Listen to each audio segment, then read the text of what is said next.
Back with us now, former White House doctor. He's Texas Congressman. He's Dr. Ronny Jackson. It's great to see you, Congressman. So we have Dr. Fauci. He's going on television again talking about variants, saying the new Mu variant is, quote, not a threat.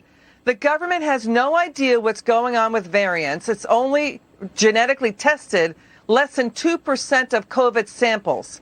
That's according to its own data. So how can Dr. Fauci talk about following the science when it's not based on the most paltry of data sets? Can you explain this? I can, Elizabeth, only to say that, it wasn't too long ago that Dr. Fauci told us that he was science. So I'm assuming he just means just follow him blindly. I don't know the answer to this. What I do know is that Dr. Fauci has been so wrong so many times, and he's appeared so dishonest in some of the stuff he's said and done since this virus started, since this outbreak started, that I can't believe that he's even in a position of authority right now and that we're even listening to him anymore. We should be investigating Dr. Fauci, not taking advice from Dr. Fauci. This Washington Post article that recently came out is just unbelievable. Some of the stuff that was going on at NIH that Dr. Fauci was intimately involved in. We need to get to the bottom of what happened, and I think that we will ultimately find out that Dr. Fauci had a very big role in this particular pandemic, and a lot of it's going to be traced right back to him and the money he provided to the Wuhan lab.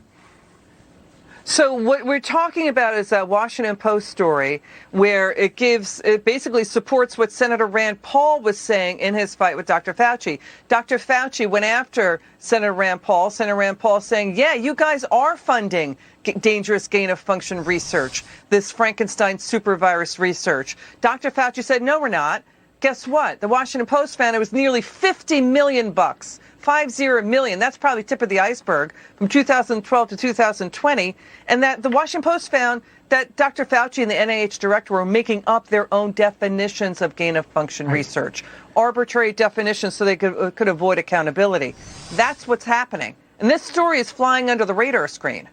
It is, but it should be out there. It's hugely important, and it really is going to end up giving us a lot of the answers that we needed about what was going on. You're absolutely right. Dr. Fauci picked the fight with the wrong person. I mean, Dr. Rand is a physician, obviously, and he understands a lot of this, and he wasn't deterred by Dr. Fauci's intellectual rhetoric that he was throwing around. So he went back and looked, and this is, not only did they change the definition of what was gain-of-function research so that they could get more of these projects by, they actually they had a committee that was in place that was supposed to be overseeing a lot of this, and they were making every effort to sidestep this committee and go around this committee and not let them have the information and the authority that they were given to shut a lot of these projects down. So that's why we saw, if you go back, there was not just one episode. It wasn't just the coronavirus that we suspect that there was gain-of-function testing that Dr. Fauci was involved in, but like you said, there were multiple ones, as many as 18 over the last few years. And this is not research that we need to be doing. There is no reason to be doing this research.